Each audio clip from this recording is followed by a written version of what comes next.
Olá, seja muito bem-vindo. Este é o programa A Vida em Foco. A sociedade tem muitas perguntas, o Espiritismo tem respostas para os desafios da existência humana. Nosso programa levará você a refletir sobre as questões profundas que a vida nos propõe.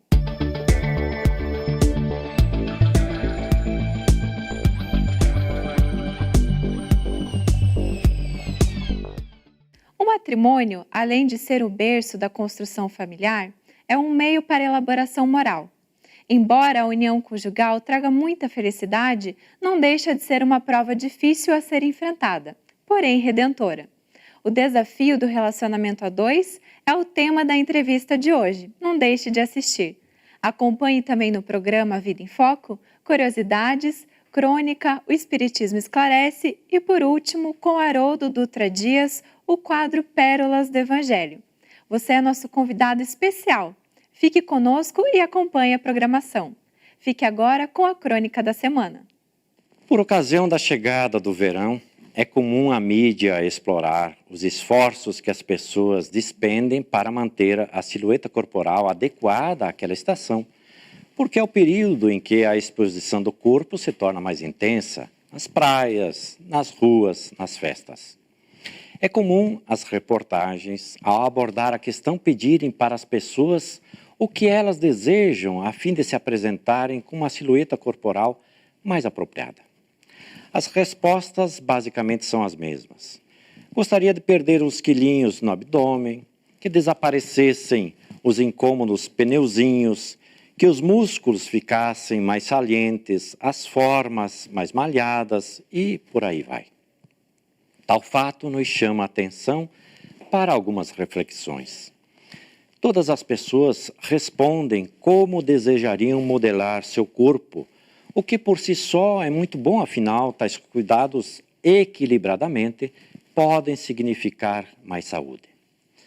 Contudo, seria de nos perguntarmos: como eu gostaria de estar espiritualmente nesta estação?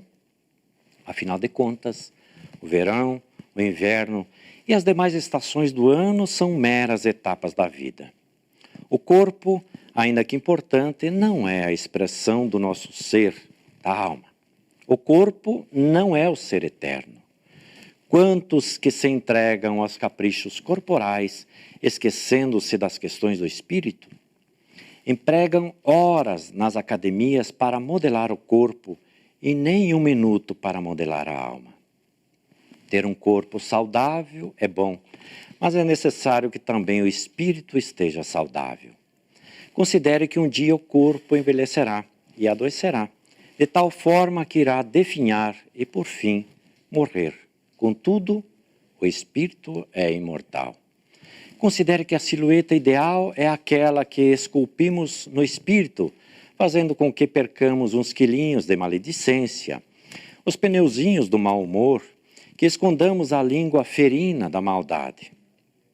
Importa que ganhemos musculatura moral para erguermos, com o suor dos esforços renovadores, a taça da conquista sobre as futilidades mundanas. Que apresentemos o espírito malhado na academia terrena para vencer a maratona da vida, já que precisamos devolver o corpo à natureza pela fatal e muitas vezes inesperada desencarnação. O corpo é o templo do espírito, mas o espírito é o mais importante. Os exercícios transformadores devem ser aplicados no espírito a fim de que o corpo reflita as suas conquistas. A alma mais bem modelada é aquela que apresenta a silhueta suave, diáfana, contudo robusta, forjada na academia planetária que se exercita no bem. Pensemos nisso. Confira o quadro de entrevista com o tema Casamento, o desafio do relacionamento a dois.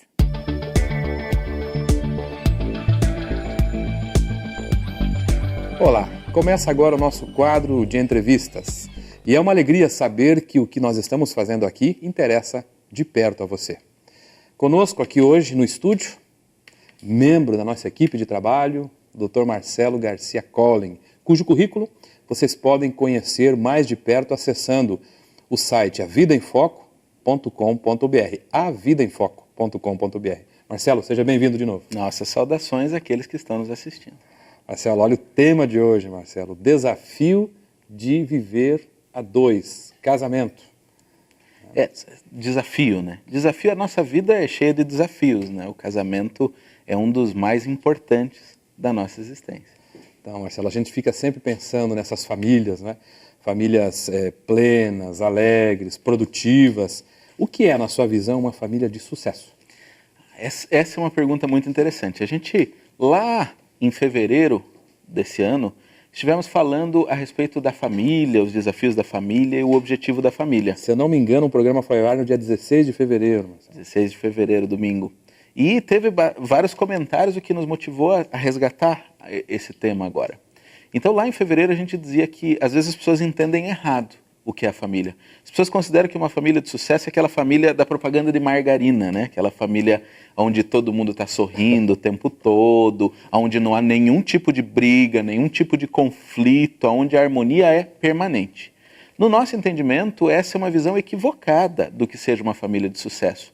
Como a providência divina, foi Deus mesmo que quis assim, colocou lá indivíduos que precisam se ajustar. Na nossa opinião, então, uma família de sucesso é aquela que consegue passar por esses ajustes da melhor maneira possível. Não é aquela que não tem conflito, mas é aquela que aprende a lidar e superar os conflitos que naturalmente surgem. Então não é uma família onde tudo corre sempre numa harmonia, num bem-estar permanente. É aquela que passa, sim, pelos seus altos e baixos, mas sabe extrair ensinamentos das suas partes altas e baixas e buscar de novo esse ponto de equilíbrio à medida que surjam as diferenças de temperamento, que são naturais entre pessoas diferentes que estão compartilhando aquele mesmo teto. Marcelo, e do que depende, então, o sucesso de uma família? Então, a família está ancorada no casal. Por isso que a gente trouxe o tema do casamento hoje, né? Então, o sucesso da família, a capacidade da família em lidar com essas situações de estresse, de pressão, de dificuldades que precisam ser superadas, está no sucesso da relação conjugal. Quando nós temos lá, no lar, um marido, uma esposa, um pai e uma mãe que conseguem se ajustar bem, toda a família flui de uma maneira muito mais fácil em torno de si. Não quer dizer que as famílias difíceis necessariamente só dependem da dificuldade do casal, mas é o casal que vai dar o tom de todas as relações familiares. Então, quando eles não conseguem estabelecer bem essa amálgama, quando eles não conseguem falar uma mesma linguagem, quando eles não conseguem olhar juntos para o mesmo objetivo futuro, a família vai se esfacelando em volta daquilo. Então, não poucas vezes as dificuldades que a gente tem no relacionamento com os filhos, as crianças problemáticas, na verdade são reflexos, são sintomas de uma fragilidade no relacionamento, de uma fragilidade na conjugalidade, né, na união daqueles dois seres. E Marcelo, essa estrutura marido-mulher hoje responde por qual porcentagem das famílias? Ou seja, em quantas famílias, né, nós temos a presença do marido e da mulher? Depende de como a gente for olhar esse foco. Assim, um marido e uma mulher que se unem e ficam sozinhos, só os dois, né, com seus filhos, é a minoria absoluta. Mais ou menos 25% a 30% das famílias tem um casal onde a mulher só teve aquele marido e aquele marido só teve aquela mulher. Uhum. Mas se a gente for contar também as famílias que são recasadas, que tem uma viúva que encontra um homem separado, enfim, essas múltiplas colocações, daí já sobe bastante na estatística. Nós vamos ter lá 2/3, 3/4 das famílias tem um homem e uma mulher dentro de casa. Estamos falando então da maioria. Da maioria. Da maioria também. Da maioria. Marcelo, como nós estamos aqui falando de casal, vida do casal, né, e o tema sugere o desafio do relacionamento a dois, a pergunta que eu tenho a fazer para você é a seguinte: se a monogamia, na visão espírita, é uma lei natural? Essa é uma pergunta muito pertinente. E deixando de lado todos aqueles atavismos que a gente tem de ser crítico, pesado, isso, aquilo, a gente tem que dizer que para o ser humano, para nós, no nosso estágio de evolução, sim, é esperado que nós tenhamos uma vida monogâmica, que nós busquemos um parceiro e nos ajustemos àquele parceiro. Nós mesmos já passamos por experiências lá nas nossas encarnações anteriores que tinham outras configurações. Mas hoje o nosso desafio é muito maior, Porque nós não queremos estabelecer uma relação qualquer, superficial com aquela pessoa. Nós queremos buscar um acasalamento, essa junção de profundidade. E essa junção, para poder ser profunda, ela exige muitos ajustes, porque nós não funcionamos como chave e fechadura. Nós temos diversas rebarbas, diversas coisas que o ajuste de um ao outro depende de muitos jogos. Então eu fico imaginando, se é difícil um homem se ajustar ao seu parceiro, à sua esposa, aquela pessoa que ele elegeu para estar com ele a vida inteira, imagine se nós tivéssemos diversos. É impossível fazer esse ajuste. Então, do ponto de vista psicológico, um é muito menos desafiador do que muitos, porque daí a gente não vai buscar fugas nesses relacionamentos. Não, nós temos que ir à profundidade com uma pessoa. Por isso que Deus quis assim, para que nós pudéssemos buscar o máximo de profundidade com aquela uma pessoa. Então, é uma dessa vez. Sim, a monogamia faz parte dos nossos desafios nessa nossa vida atual. Queria perguntar para você e deixar para depois do intervalo essa resposta. Assim, nós vimos de um passado poligâmico, né? Então temos essa herança ainda e esse impulso. Saindo um pouco da esfera teológica, né, dessa abordagem que você diz mais rígida, há uma motivação psicológica para isso. Então, depois do intervalo, Marcelo, se você puder nos ajudar nessa resposta, e você que está aí, aguarde que a gente já volta. Aguarde um instante só. Vamos para um breve intervalo e logo voltaremos com a segunda parte da entrevista.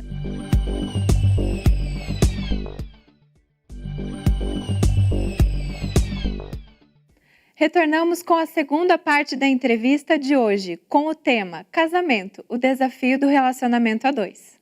Ok, estamos de volta. E é uma alegria, Marcelo, porque o intervalo, né, é sempre rápido e a gente não perde o pique.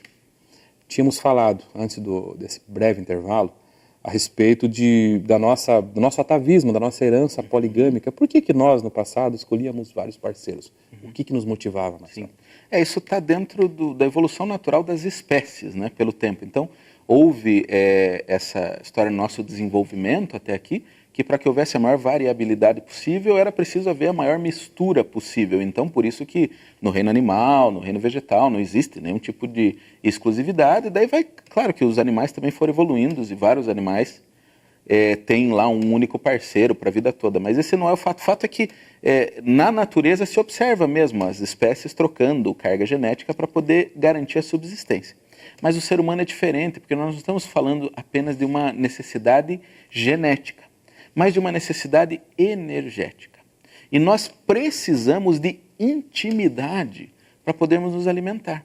Sim, a gente tem fome disso mesmo, a gente tem necessidade. Aliás, tem muita gente morrendo por aí desnutrida emocionalmente, psiquicamente. Agora, para que eu possa me nutrir psiquicamente, eu não posso cair na armadilha que nós temos hoje de ter 300 relacionamentos superficiais, né? Ah, não, porque eu tenho centenas de amigos, milhares de amigos, os meus amigos do Facebook, os meus amigos daqui e tal, que me acompanham e tudo mais, porque eles não nos nutrem.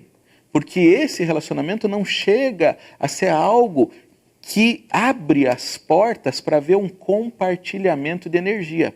Isso a gente não consegue. É uma incapacidade mesmo nossa. Não sei como é que vai ser daqui a 500 mil anos na nossa evolução sociológica.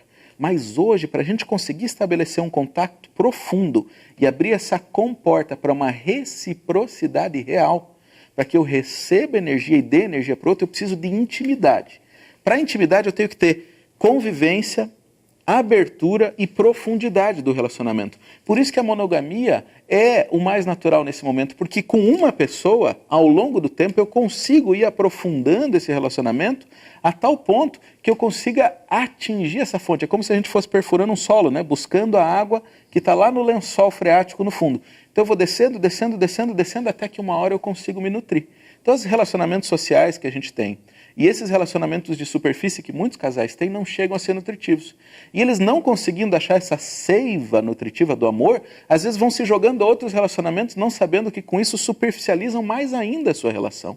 Então se você está se sentindo ainda só, está se sentindo necessitado dessa companhia, é porque você não conseguiu aprofundar Não é porque você precisa de outras pessoas para conseguir isso. É porque você não conseguiu entrar e conseguir essa conexão profunda com outro indivíduo. Então a monogamia passa a ser uma necessidade.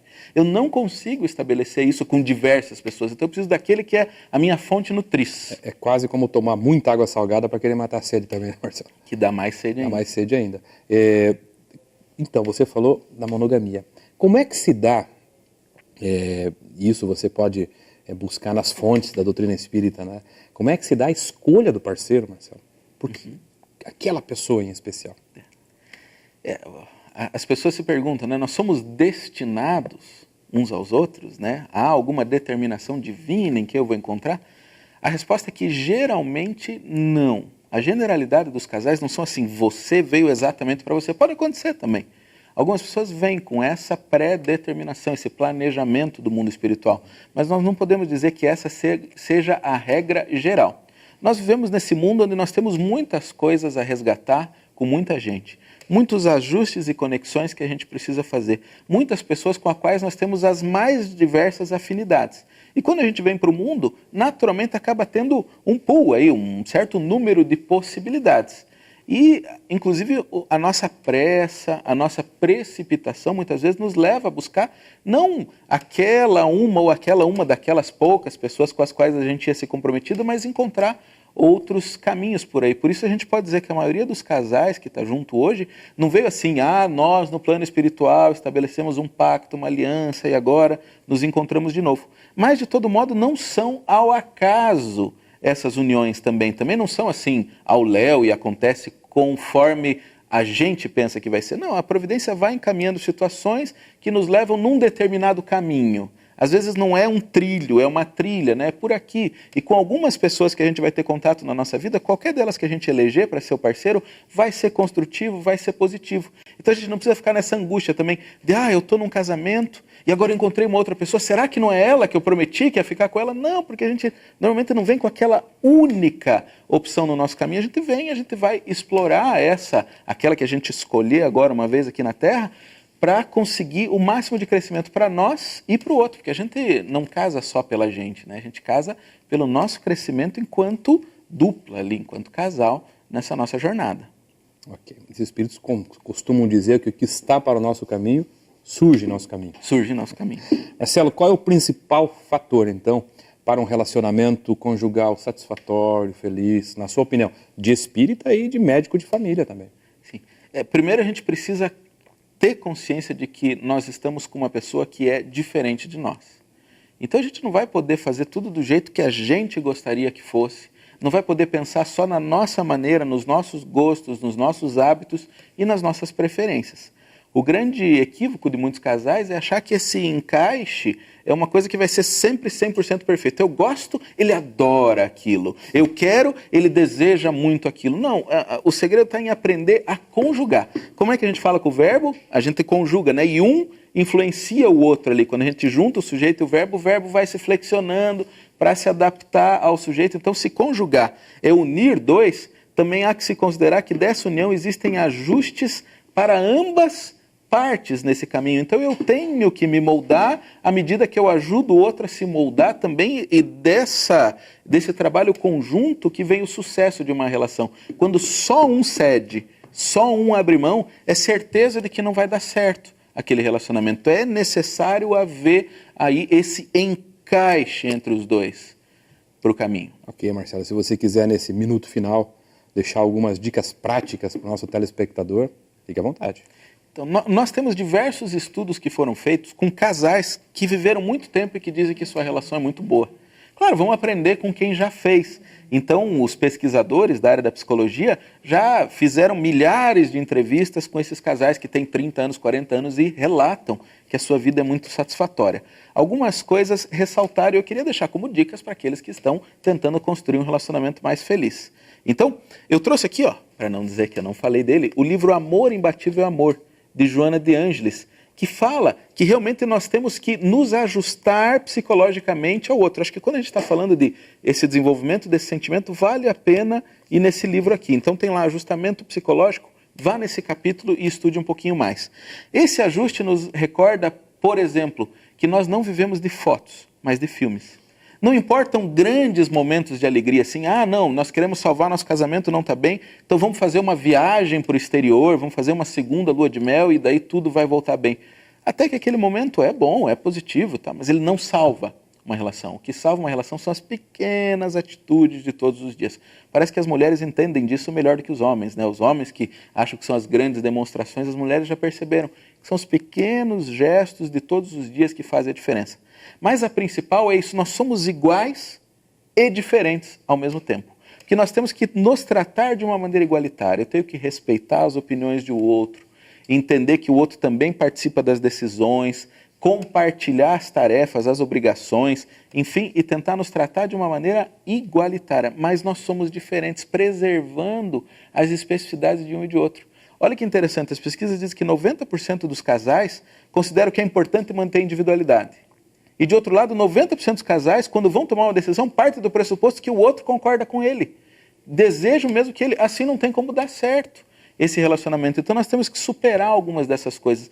Mas só o real desejo de servir a outra pessoa é que pode garantir um relacionamento de sucesso. Não me servir do outro, não usar o outro para completar as minhas deficiências psicológicas, mas usar aquilo que eu exubero para auxiliar e confortar o outro na caminhada. Esse é o maior segredo naquelas pesquisas que fizeram dos relacionamentos duradouros. São as pessoas que querem se dar, querem se entregar e querem ajudar o outro. E quando o outro pode oferecer de volta, melhor ainda. Mas se ele não pode, eu me sinto satisfeito nessa minha tarefa.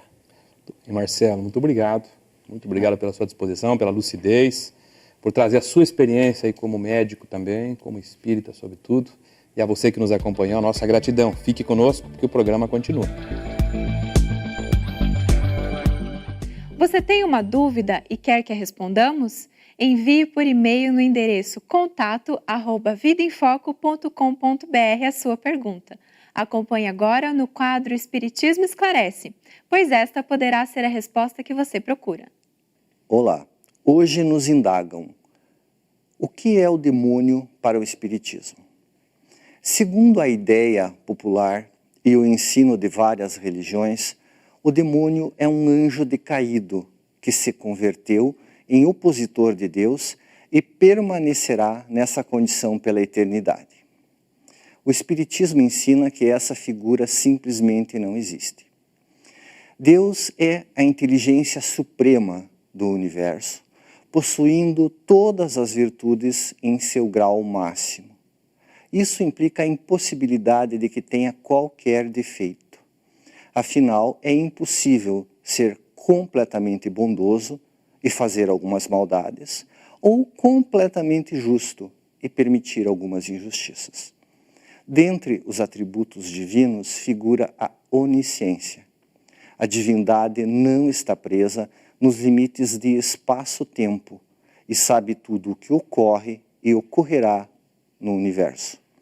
Deus não pode ser surpreendido por suas criaturas. Então, afigura-se muito estranho que um Deus onisciente, onipotente e sumamente bondoso tenha criado um ser sabendo de antemão que ele se perderia e sofreria para sempre. Pior ainda, que seria a causa da perda definitiva de vários outros de seus filhos. Muito diferente é criar um ser sabendo que cometerá alguns erros em seu natural processo de aprendizado, mas se reabilitará e conquistará a suma felicidade. Então, a sabedoria, a bondade e o poder divinos são incompatíveis com a existência do demônio. Segundo o Espiritismo, há espíritos que se pervertem e se dedicam ao mal durante um tempo mais ou menos longo. Em sua loucura, eles podem até se convencer, e há muitos outros, de que são a personificação do demônio. Entretanto, permanecem como amados filhos de Deus. Por mais que demore, chegará um momento em que começarão a refazer o caminho de retorno ao Pai. Cada qual a seu tempo, todos viverão a sua própria versão da parábola do filho pródigo. Fique agora na presença de Haroldo Dutra Dias com Pérolas do Evangelho. Olá pessoal, Bem-vindos a mais um programa Pérolas do Evangelho. Nós comentamos anteriormente sobre as línguas em que foram escritos os livros da Bíblia, a língua hebraica, a língua aramaica e a língua grega. E hoje nós vamos falar um pouco, ou começar a falar, sobre a questão da tradução. Ora, traduzir os livros da Bíblia é um desafio. Nós poderíamos dizer que é uma espécie de trabalhos de Hércules. É tão difícil e apresenta tantos desafios que, se alguém ler os textos, a agenda, o diário de São Jerônimo, que é considerado o pai dos tradutores, porque ele produziu a Vulgata Latina, traduziu todo o Velho Testamento e o Novo Testamento, o próprio São Jerônimo confessa a dificuldade que foi fazer a tradução desses livros e os empecilhos, as encruzilhadas que chegaram até ele no momento do trabalho da tradução. E por que isso? Nós precisamos considerar dois fatores principais. O primeiro deles, uma língua é sempre diferente da outra. Por mais que ela tenha pontos de contato, há certas coisas que você só consegue dizer naquela língua. E quando você precisa traduzir isso para uma outra língua, não se trata simplesmente de levar uma palavra de uma língua para outra. Porque não basta você traduzir palavra por palavra. Quando você monta esse quebra-cabeça, ele não funciona. Porque palavras, a ordem das palavras, a maneira de dizer, funcionava muito bem naquela língua original, mas na língua que você está traduzindo não funciona. Esse é o problema da tradução. E aí o tradutor é obrigado a exercer uma espécie de interpretação. Ele precisa primeiro entender, ou tentar entender o que o texto diz, para depois tentar reproduzir o que ele entendeu na língua que ele está traduzindo. A questão é, será que ele entendeu mesmo? Ou será que ele entendeu completamente? E ainda que ele tenha compreendido completamente, será que ele conseguiu retratar o que ele entendeu na língua para a qual ele está traduzindo? São dois grandes desafios: entender e expressar o entendimento na língua que está traduzindo, e são grandes dificuldades do tradutor. Outro ponto que nós precisamos considerar: cada cultura, cada povo age, vive, se alimenta, se veste, se diverte, faz arte, literatura, música, de uma maneira diferente de outro povo. E isso tudo se reflete na sua linguagem, na sua língua. Portanto, nós podemos dizer que a linguagem é um retrato do povo. A linguagem é um espelho da alma do povo. E quando você traduz aspectos de uma cultura para outra, nem sempre há paralelos. Por isso, a grande dificuldade do tradutor é também expressar aspectos de uma cultura, de um modo de viver, de um modo de pensar, para uma outra cultura que pensa diferente, que age diferente, que sente diferente e que vive de maneira diferente. Esse também é um outro tremendo desafio para o tradutor. Assim, quando você ler alguma coisa traduzida, sempre pense que há um percentual de interpretação, há algo ali que é do tradutor. Não seja ingênuo de imaginar que tudo que está na tradução é exatamente como está no original. A Vida em Foco volta na semana que vem, quando aguardamos você. Sua audiência é muito importante para nós. Você pode ajudar a produzir este programa. Participe, mande as suas sugestões para contato@vidaemfoco.com.br. Acesse o site www.avidaemfoco.com.br e encontre as edições anteriores do programa. Muito obrigada pela sua companhia e uma ótima semana!